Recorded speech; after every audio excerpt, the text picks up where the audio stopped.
Well,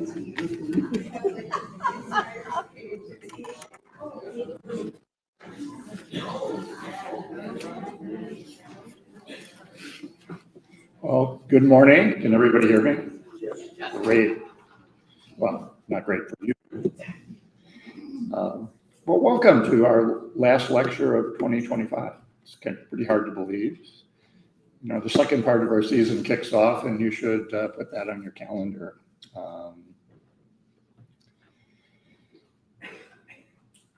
So there are a couple of things I just want to cover here before we get to this presentation I've been looking forward to for a very long time.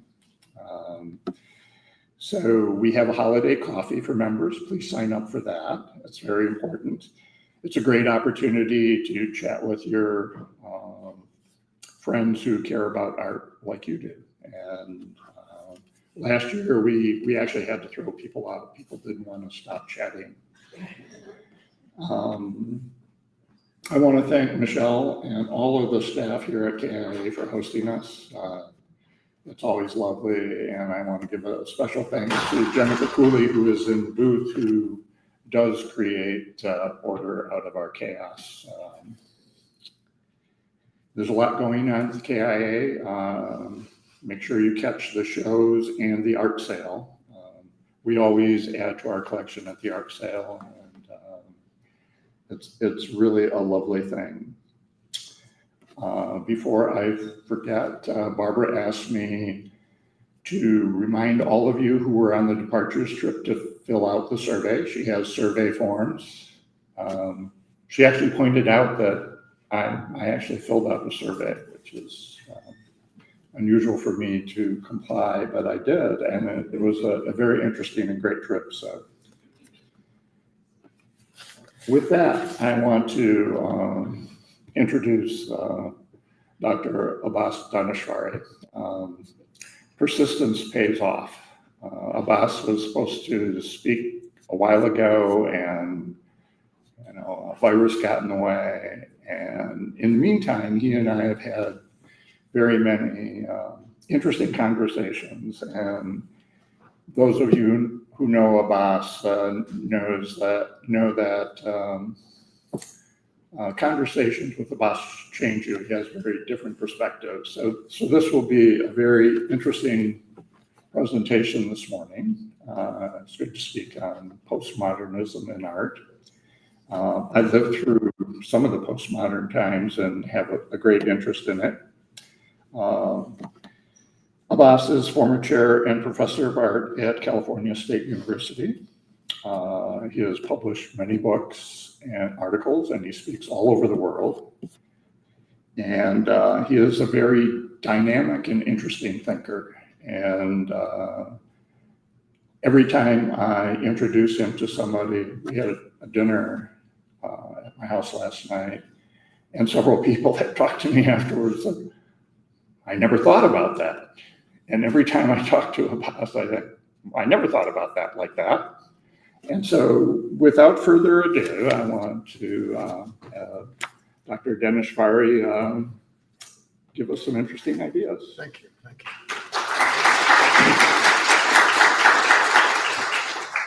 Good morning. This is a lecture on postmodernism in Europe and the United States. Of course, it's a vast field, postmodernism. Can you hear me now? Now? Yeah. But he was far away from the speaker. I don't know how he could do it. All right, but you see, this is the problem. Anyway, it's a lecture on postmodernism. I can hear myself. And postmodernism is a vast field. And I have selected a certain significant portion of it to underline the forces that animated it and brought it about. But prior to talking about postmodernism, I like to clarify a point that my students always raised as I was lecturing on different facets of modern art by saying, well, who chose these artists to be the artists of the period?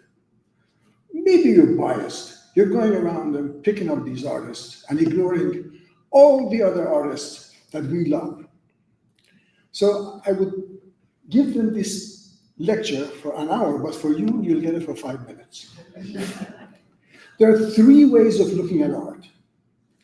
The first is solipsistic, meaning you look at someone, you love their looks. You don't know who they are. It could be Khalil Chessman.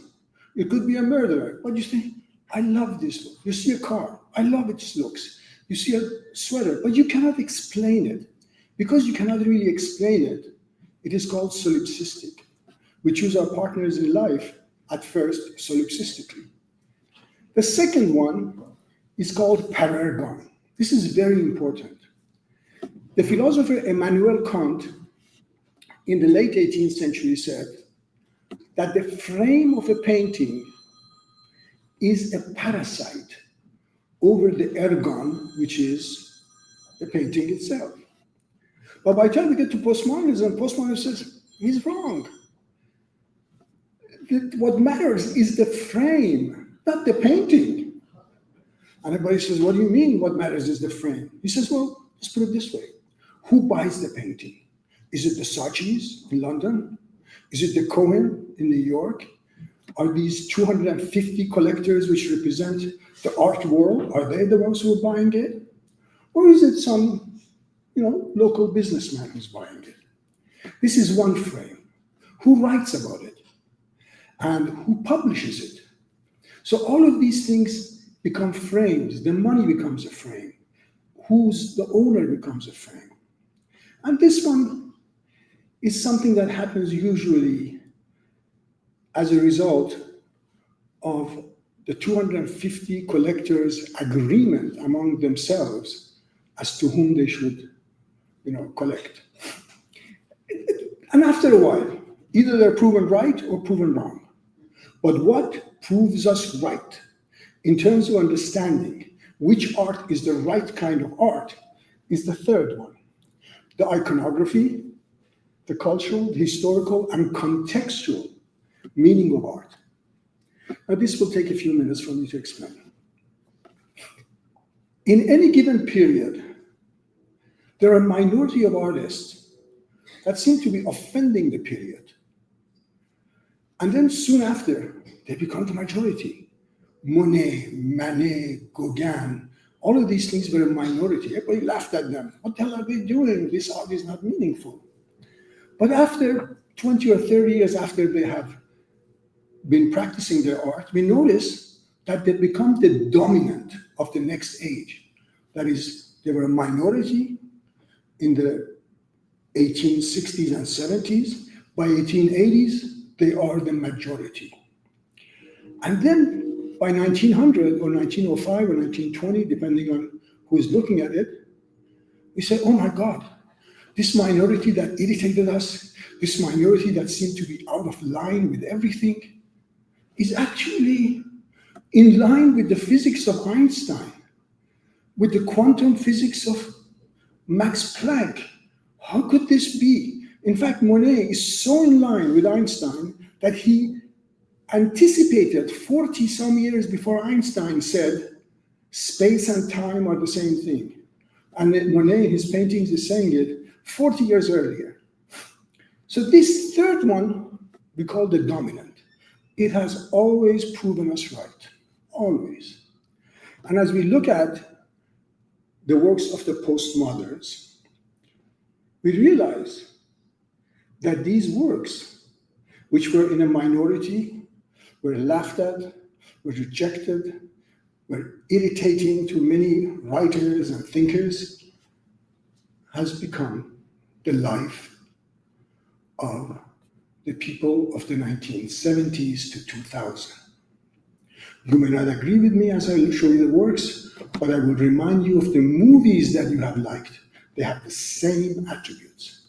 I remind you of the novels that you liked. They have the same attributes.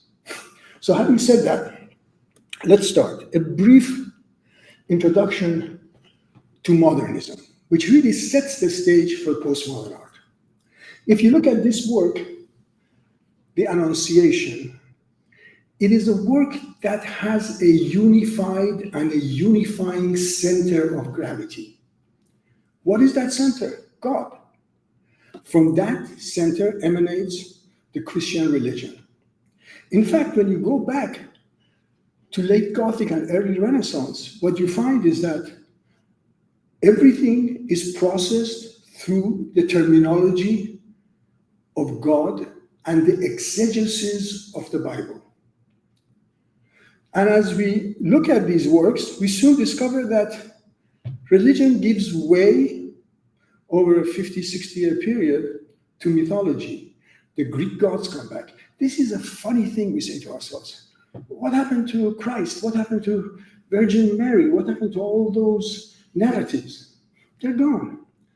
But many people in the late 19th century understood that this is a foreboding message and is telling us that is something to come. And what came was this: a complete and total crash from the heavenly sphere, from the metaphysical sphere, from the ideal sphere onto the mundane and the banal. And oh my God, did they scream and yell, this is trash, we don't want it. But this is the first sign of the death of God. And indeed, even the representation of the figures are murky. Nothing is clear. And this lack of clarity continues into the postmodern period. Now, this is a wonderful example for you to look at when I say the death of God.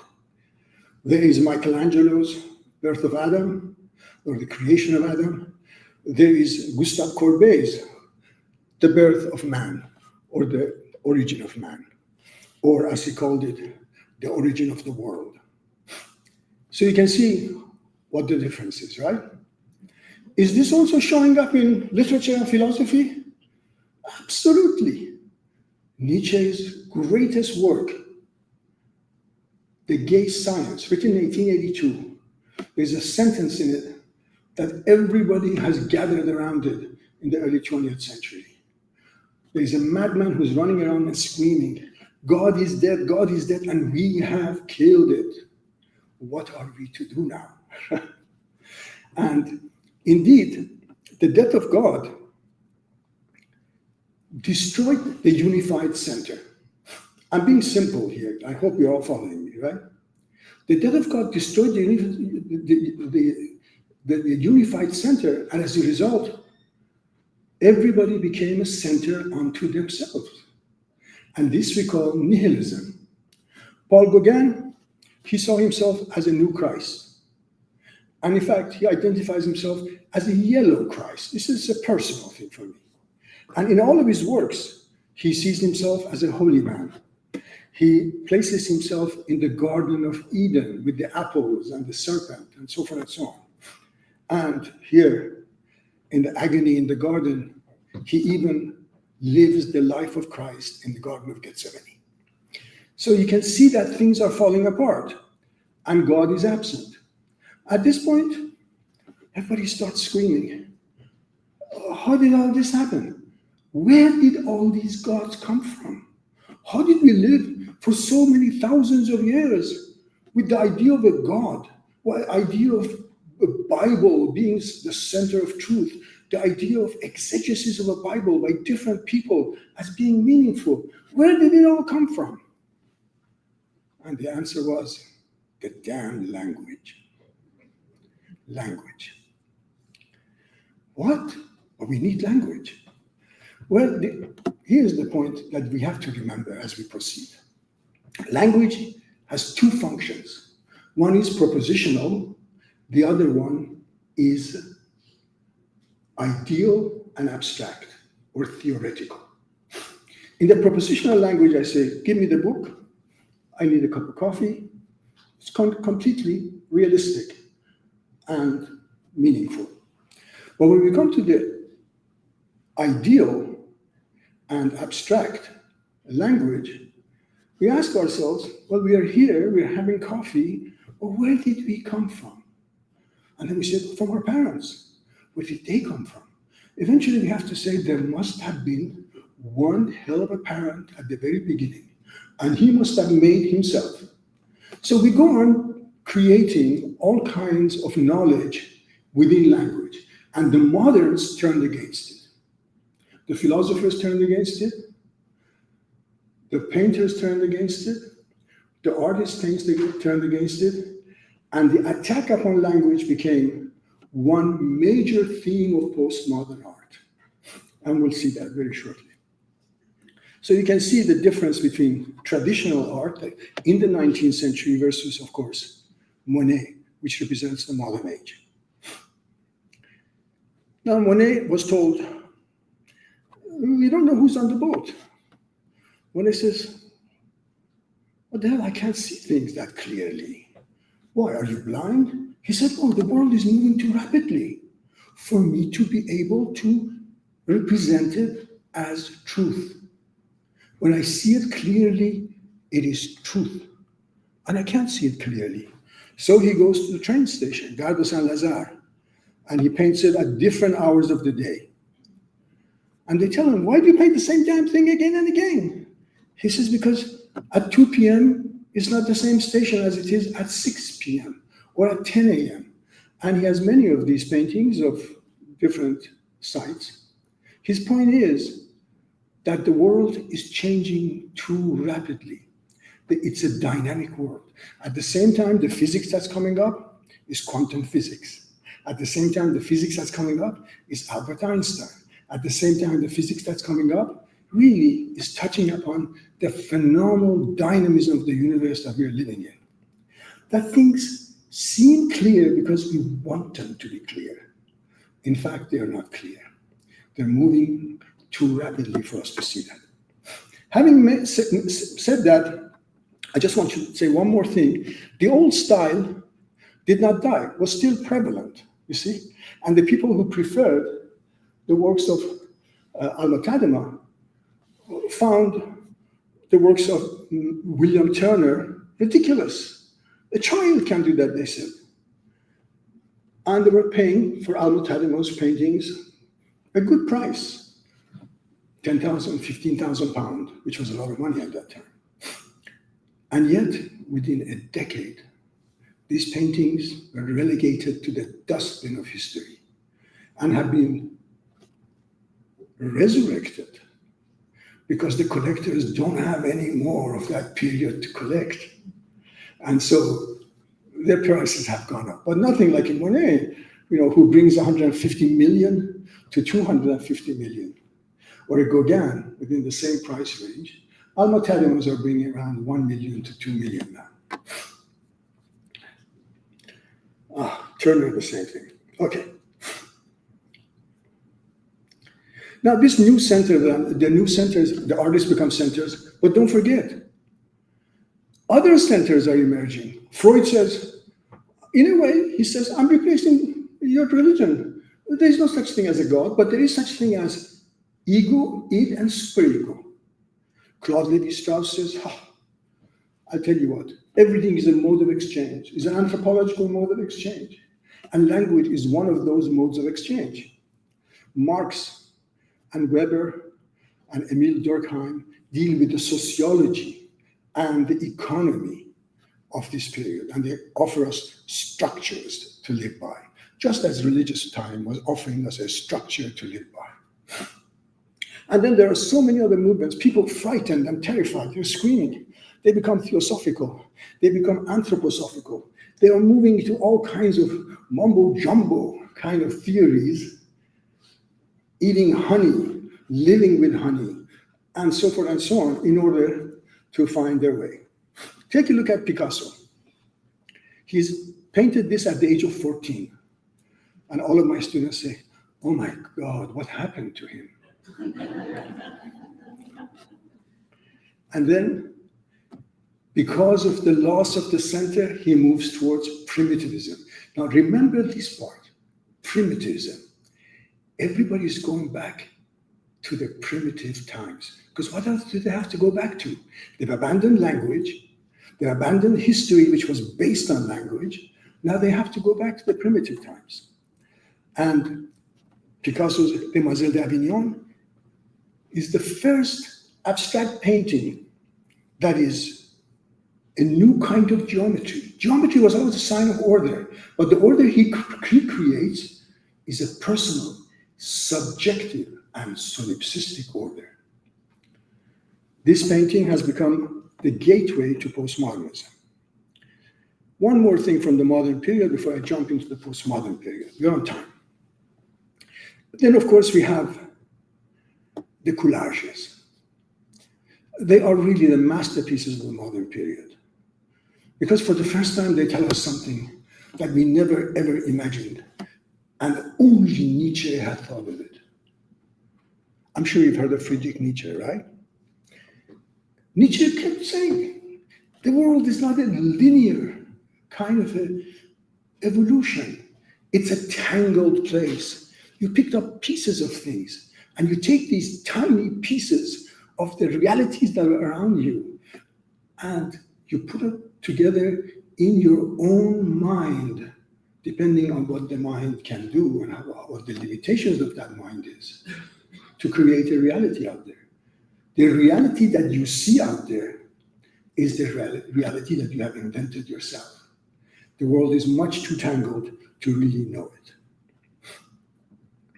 So this attack on language also in poetry, look at this. The poems, Max Weber, for example, cubes, cubes, cubes, cubes, high, low, and high, and higher, higher.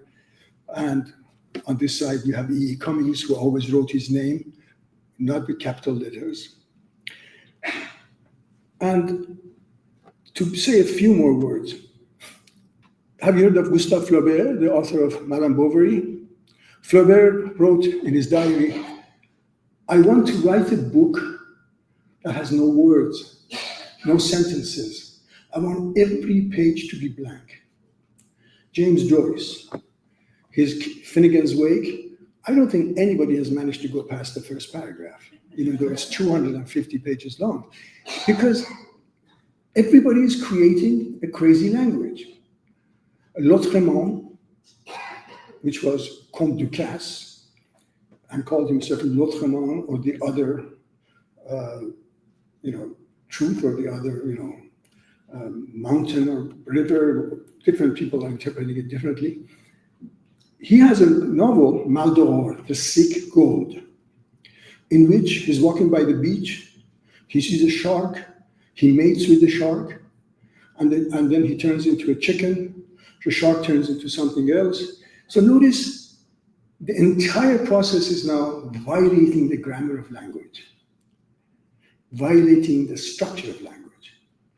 And Nietzsche had said, you can never get rid of God because of the grammar of language, because that grammar demands a certain order, and its violation makes you confused, so you need it. But there was also terror. A lot of people were frightened by the death of God. This is Munch. Oh my God, people are now skeleton-like, screaming on the bridges. And of course, one thing I want you to remember now as I go forward is that those who were frightened always blamed women for the death of God. Always. Munch is one of them. And the same happens in America. Edgar Allan Poe blames them. So the modern world is the fault of the women. And that has to do with the fact that women were being liberated at this point. And also Munch always shows women as bloodsuckers, Draculas, who are sucking the blood of the male away. By the way, he went through therapy, and he was completely recovered. And his new paintings were rosy and happy, and nobody bought them. Nobody bought them. All right. So by the time we get, I'm jumping over a lot because I got to get to postmodernism. By the time we get to surrealism, we realize they're taking this issue of language seriously. Magritte has a pipe painted, and he says on it, "Ceci n'est pas une pipe." This is not a pipe. Well, somebody could say, all right, this is a painting of a pipe. But that is not the end of the story. If this is the ending of a pipe, the pipe that was painted itself was a copy of another pipe, of another pipe, of another pipe. The point that Magritte is making is that you cannot find the origin of anything, because everything is a copy of a copy of a copy. And if you can't find its origin, you can't talk about its meaning. The second issue that Magritte makes, especially within the context of Freudian thinking, of where Freudians are now flourishing and they're analyzing things, is that, well, it's a male-female symbol. The handle is the male and the cup is the female. Or it's a symbol of a pompous professor who has to smoke a pipe and sit in the class and look at the students as if he's God. Or. But the first one that I gave you is the most important one. Namely, you cannot find the origin. Without an origin, you cannot talk of truth. Remember that. You cannot talk of Jesus without an origin. You cannot talk of a God without the Bible or without the Quran or without any one of these stories, right? You need some origin. The birth of Adam and Eve is the origin by which everybody has been proceeding. And the other thing that he tells us is that all nature is derived from rational thinking, from a structural thinking. If you think you know nature, you don't know it. It rests on your language, and language is a structured world. So now we come to postmodernism. The section that I'm going to talk about, and you'll see the references to the past, is called Il n'y a pas de text. There is nothing outside of the text. All reality is text, all judgment is text, all understanding is text, everything is text. Do not ever think that there is anything outside the text. So the crisis of knowledge begins fully and completely in the postmodern age. And I would like to start with an artist who, when he had his first action, he called them actions, everybody said, he's crazy. He must have just, come out of a mental institution. This one is called explaining pictures to a dead hare, to a dead rabbit. He took a dead rabbit in his arms. He covered his own face with gold leaf. On top of his head placed honey. And then on top of the honey, he placed more gold leaf. He had one foot tied to a sole which was metallic. He had wrapped felt around the seat of his one leg of his chair. He had another foot on a piece of felt, and he walked around talking about, let's see it here. Do I have the audience there? He was walking around talking to the hare, placing the paw of the hare on the paintings and the drawings, but nobody could hear him. Afterwards, somebody said to him, oh, this is ridiculous. How can you explain pictures to a hare, much less a dead hare? And he said, this dead hare has more sense than you rational blockheads. So that's why we call it the crisis of knowledge, because they're moving, as we saw in Surrealism, very rapidly towards the destruction of rationality, human reason, and structural thinking. Is this happening in philosophy and in also physics and so forth and so on? The answer is yes, and we'll get to that. So, Beuys became so famous and such a prominent symbol of postmodernism that artist after artist would copy him. I don't think they understood what they were doing, but they would copy him, and they would have performances at the Guggenheim or other Museum of Modern Art and so forth and so on. Why did he have felt wrapped around of his chair? Because he said, the only truth is to absorb it from the air, from nature. All truth comes from nature, without language. The only way you can understand what life is by having this metallic soul that connects you to earth. It's too heavy. I will not rise above the earth like the Christians did, he says. I will not rise above the earth like the religious people did. I will not rise above the earth as did the philosophers of the earlier years. I want to be on earth, and the only thing that matters is instinct. I want to live with instincts. And so, there he is teaching his own drawing to a rabbit. There is the... And so he wore felt suits all the time. I just want to absorb what the truth is. And his pianos are wrapped with felt. Why do I have to get somebody seated at the piano and play some, piece for me that is not in tune with what the reality of life is? I want to hear the piano's music by listening to the felt. So these ideas were, of course, at first offensive. They were, undermining free thinking, and they were saying this is ridiculous. And then he brought it. I'm not getting into the deep philosophical parts of it, but I got to tell you something. The man who is behind all of these performances is Friedrich Nietzsche. His writings, especially Das ist Bob Zarathustra. But for today, we just leave that out. So one day he arrives sick in New York City. He's picked up and put in an ambulance and then taken to a gallery where he and a coyote lived together for 3 days. And he, makes noises, and the coyote urinates on the 50 Wall Street journals that he had placed there. And they become very good friends. And in fact, they sort of sleep together. And after 3 days, he declares that he's not sick anymore because the coyote has healed him. Remember, this is a part of his shamanism that you saw earlier, where he would place gold leaf on his head, where he would place honey on his head, he would want to act like a shaman. So Joseph Beuys indeed attacks rationality. He makes boxes. He says, you want to be rational? There's your rationality. Get into the box. It's a coffin if you want to be irrational. Because you don't see anything. You're using language. You're repeating the same things you've heard over and over again, he says. And the best thing is to shut up and to listen to the sounds of the world. He puts fat in the corners of rooms to destroy the geometric corners.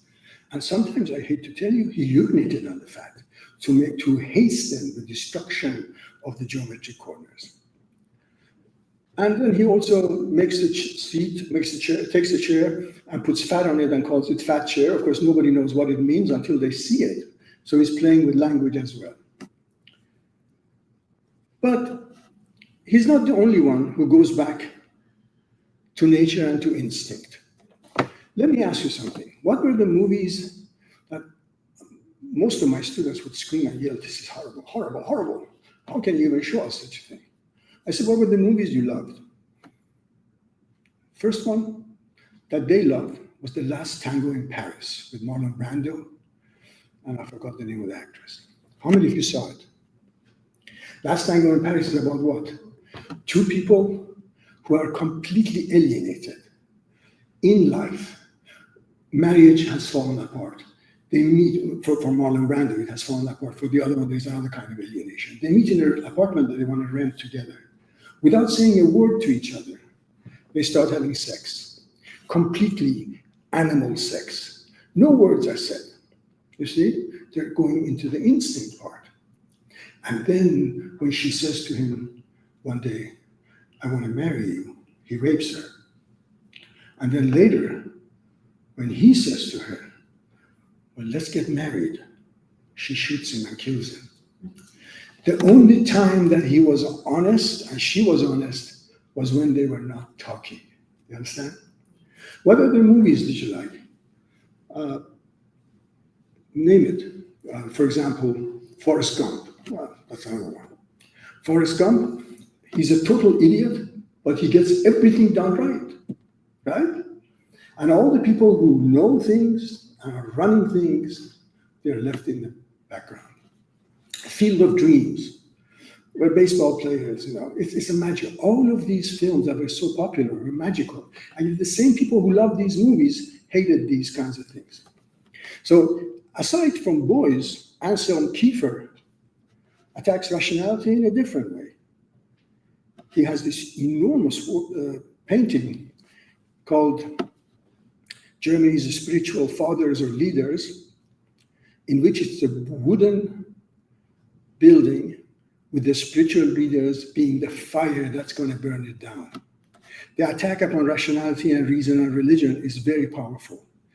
Anselm Kiefer, in other works, he shows that your heaven is no more than cutting down the trees of the earth and creating a staircase to heaven. Your Trinity is nothing more than, again, the trees that you've cut down and built a room and the trees that you've set on fire. Oh, and the greatest work is Shulamite and Marguerite. This is a poem that was written by a poet who had been in the concentration camp for a long time. And the guard at the concentration camp was a woman, blonde and beautiful, called Marguerite. And the prisoner was a Jewish woman called Shulamite.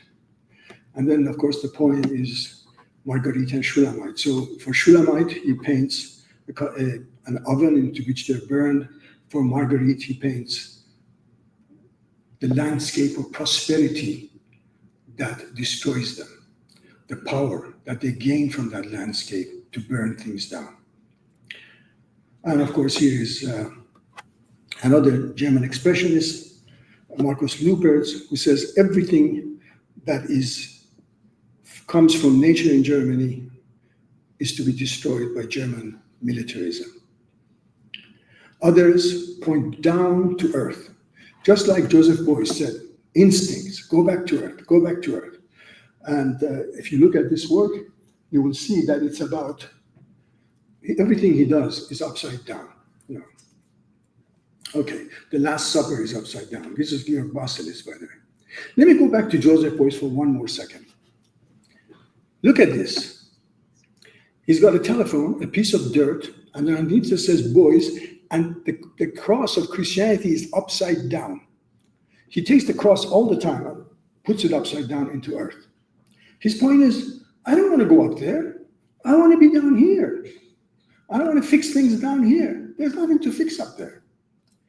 And so he says, if your telephone should get all of its messages from the dirt. But if you look at the Beuys part, notice the cross is attached to the letter U, because he's reading Nietzsche, who says, I love those who go down under to earth.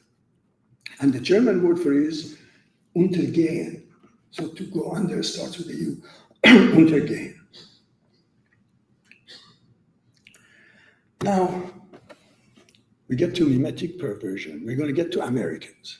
If the Europeans somehow didn't excite you, Americans will excite you, I'm sure of that. What is mimetic perversion? The image and text that go together. It causes perversion, meaning it causes a false sense of security. Let me just get to it. Here, take a look at this. It looks wonderful. How many of you know these works? Nobody. Okay. Then, okay. On the one side, you have Jesus with a beautiful, glowing, fiery crucifix.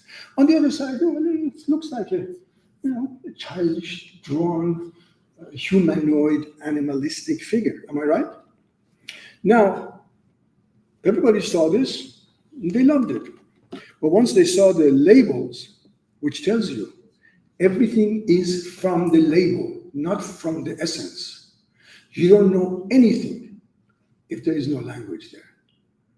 And if you read it as glorification of Christ, it's because you have already a label from an earlier period.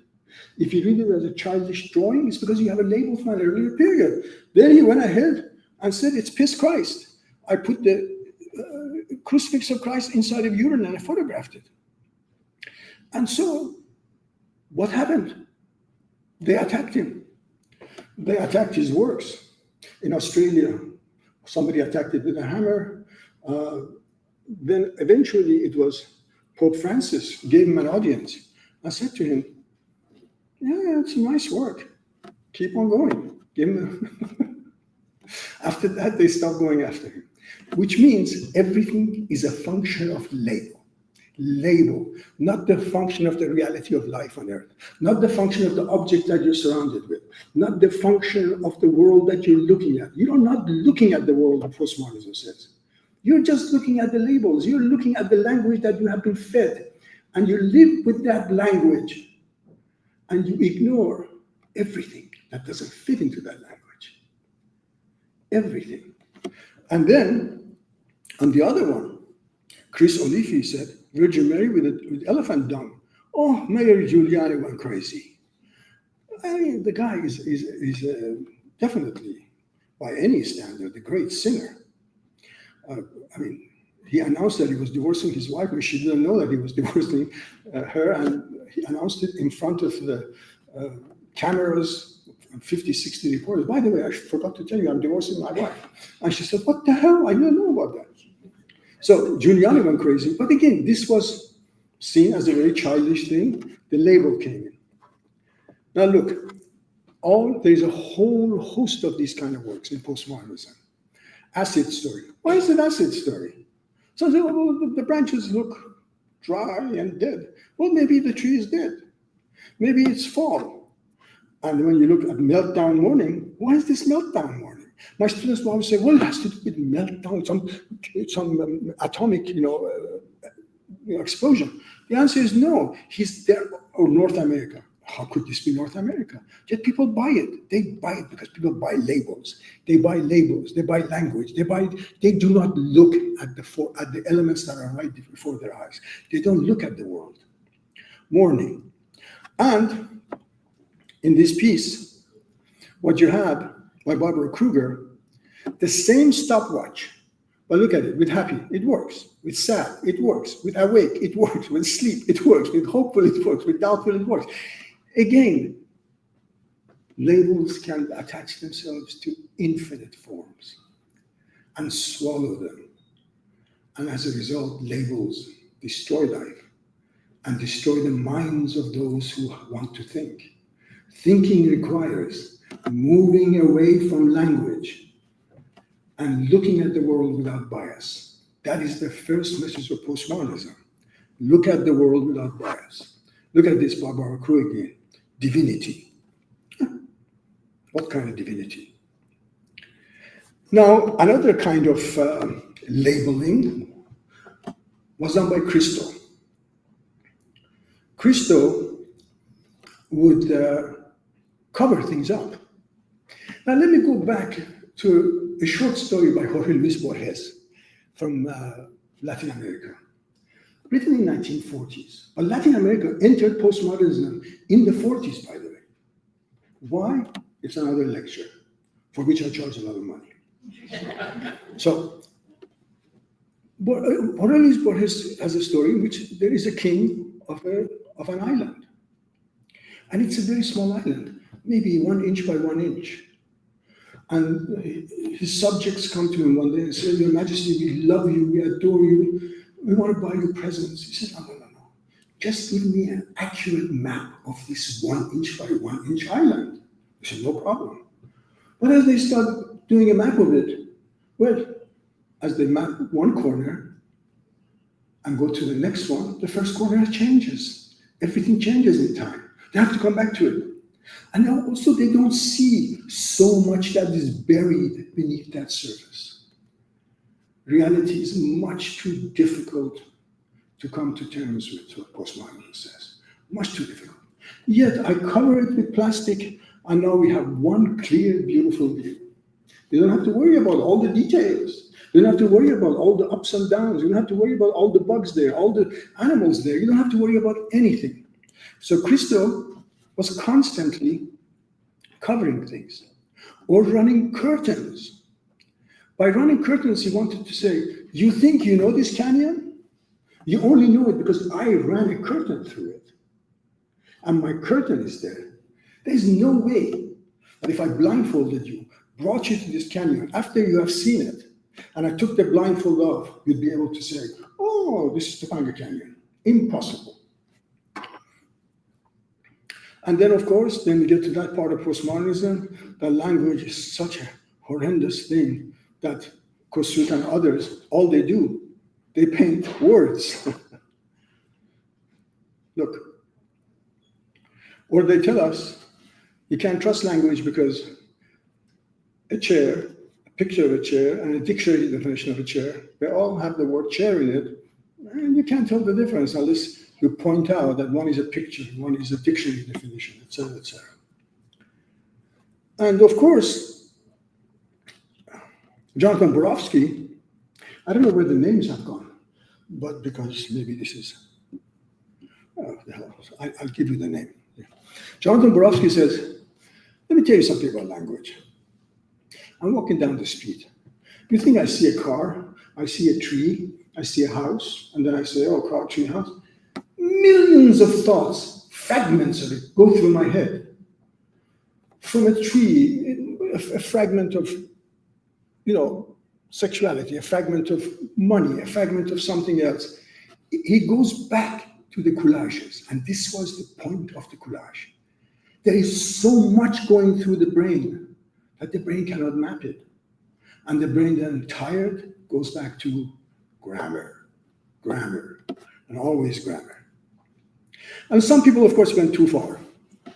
This poor fellow, Wojciechowski, he had become so anti-language that he sewed his own mouth, so he wouldn't speak. Of course, no wonder he died. He starved himself, he buried himself, he had bugs eating his body, and when he was crucified, we don't have to see all of them. So, one never arrives at the truth, but arrives at the structures of language. This was also in Surrealism, but with a different intention, though. I'm showing this to let you know that this is not the same as what you see in postmodernism. Magritte was deeply taken by Freud, and he would do Freudian paintings.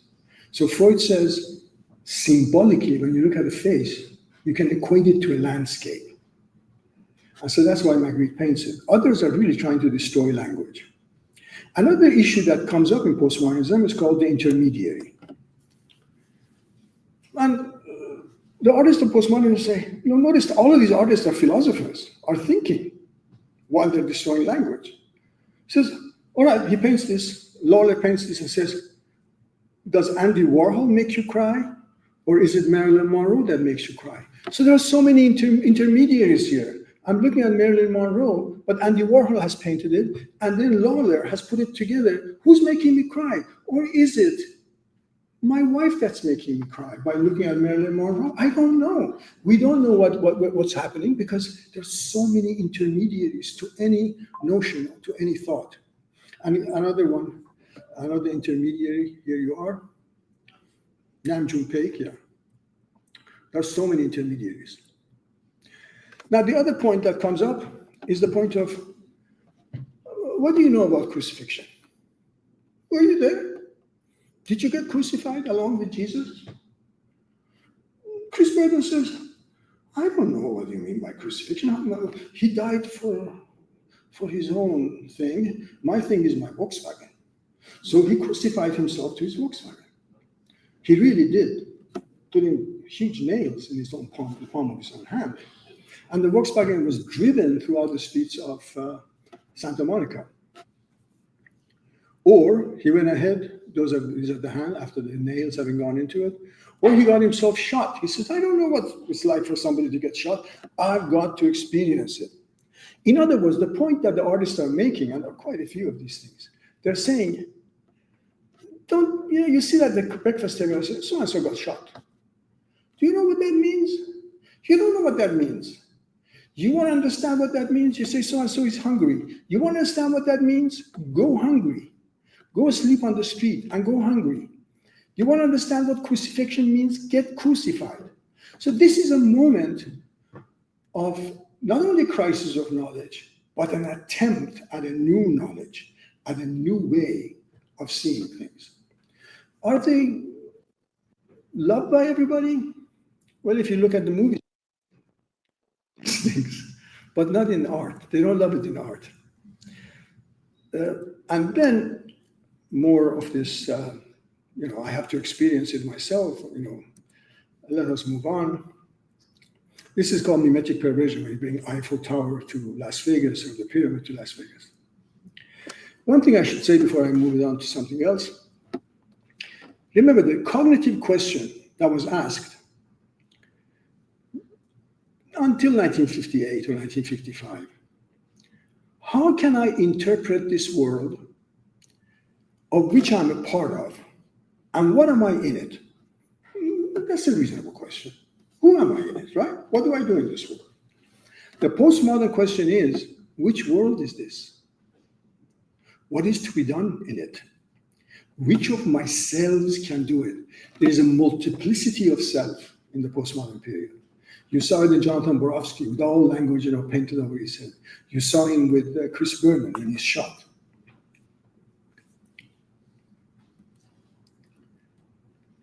And of course, a lot of artists say, you don't know nature unless I go there and violate it. Violation of nature, making a work of art in nature is what makes you know it. So you have galleries filled with dirt and so forth and so on.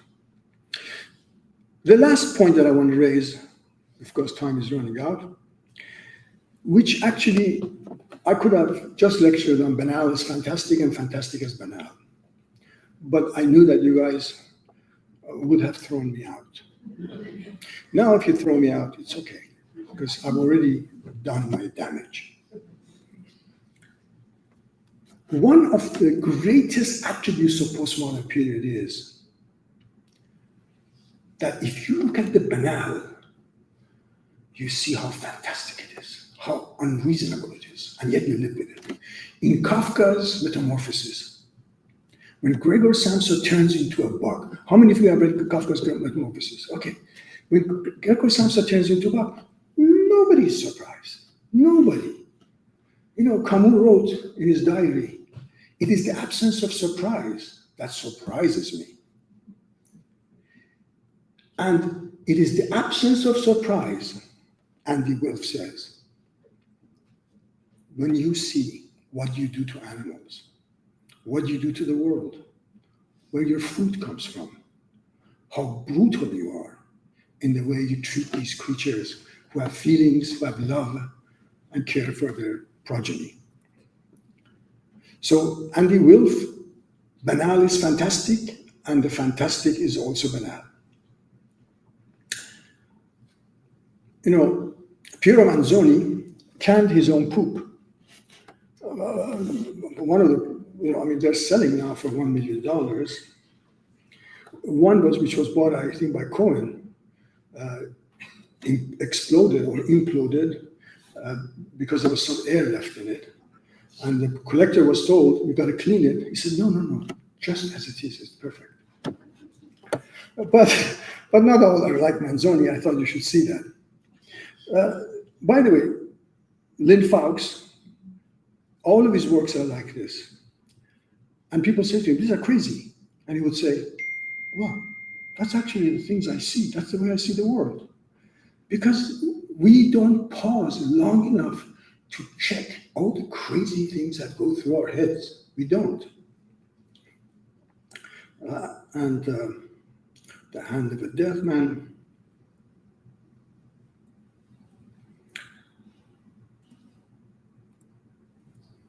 I think that's enough. Otherwise, it's going to be a headache.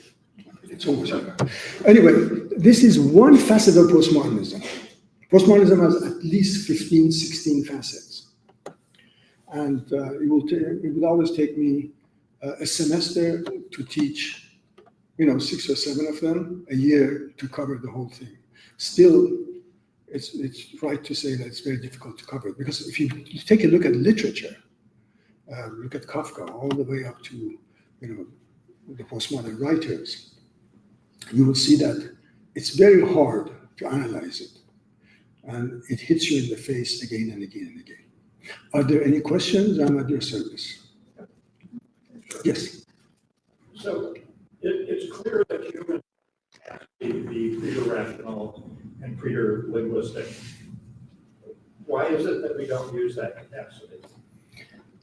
I think because of a number of reasons. First and most important one is socialization. Socialization. We need to contact one another. We need to work with one another. We need to benefit from each other's powers and absence of power and lack of power. So socialization is, in fact, forces language into any kind of context, because then you can control. And a language is a means by which politicians lie through their teeth and yet manage to stay in power and control the masses, wherever those politicians are, whether they're in Iran or the United States or Latin America, wherever they are. They have a certain language and use that language over and over and over again. By doing so, they create a logic. Remember, there is no reality out there that this language belongs to. Once you throw the language out, it becomes reality itself. And it takes a very smart person not to succumb to the language that is uttered by those who have the will to power. The will to power is the most important thing. Everybody's out there to assert their own will, and language is very helpful to them. Does that make sense? Yes. Of course. To go back to what you and I had talked earlier, if you look at Max Planck's quantum physics, which is a very important phenomenon in postmodernism, which I have not gone into it here. Quantum physics, Max Planck was asked one day, what exactly is quantum physics that you're talking about so much? He said, take a glass of water in your hand. As you're moving it towards your mouth, it turns into a mountain. Suddenly, it's a bird. Suddenly, a world is on fire. Suddenly, clashes of galaxies. He said the world is so uncertain. It's so non-foundationally certain that anything is possible. And they told him, how can you prove that? Of course, lasers are a function of that quantum mechanics. He took two ovens. One he sealed it completely, had 1 degree of temperature, another oven with whatever degree it was. Both of them produced the same amount of heat. So it's a very unpredictable world, but we live in short and limited frames of reference. As a result, we think there is order, we think there is reality, but there's not. And politics is a very good example to see how reality does not exist. It exists only through language that is fed to the people. And any other questions? Yes? You said there are 16 facets of postmodernism. Mm-hmm. Is that a finite number? No. Is that a 16, number? no. Or is it singular?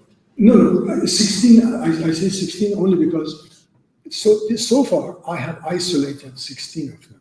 But, I work on postmodernism and I write on it. I'm quite sure that somebody else is going to be able to even dig deeper and find more. By the way, don't forget, when you looked at the axiology of art, axiology means valuation of art. You have to realize that we have chosen those works that are the center of attention and also have their own parallel expressions in literature and philosophy and even to some degree in science, although the scientific aspect of it is at the moment very difficult for me to understand. So I left it out. Yes? Do you have a favorite artist? My favorite artist is Frida Kahlo because I cry every time I look at it. I've been all my life suicidal and I can understand what she's going through. But, but that doesn't mean anything. I mean, look, I never look at a work of art and say it is the right work for me because it brings me money or because a great collector is collecting it. I don't look at it that way. I only, at any one moment, I look at some paintings and I say, I like that. And if I like it, I pick it up. For a while, I loved contemporary Iranian art, and I purchased maybe God knows how many huge canvases or photographs of them. And then one day I said, I don't really like them anymore. So you change, you really change with time. And then, for me, Kahlo, because of her suffering by the hands of Diego Rivera, there's something in that portraits of hers that reminds me of some pain, and I cannot even verbalize it. And so, but I'm sure that will go away too. Everything goes away. Nothing stays. All right, thank you very much. Sure.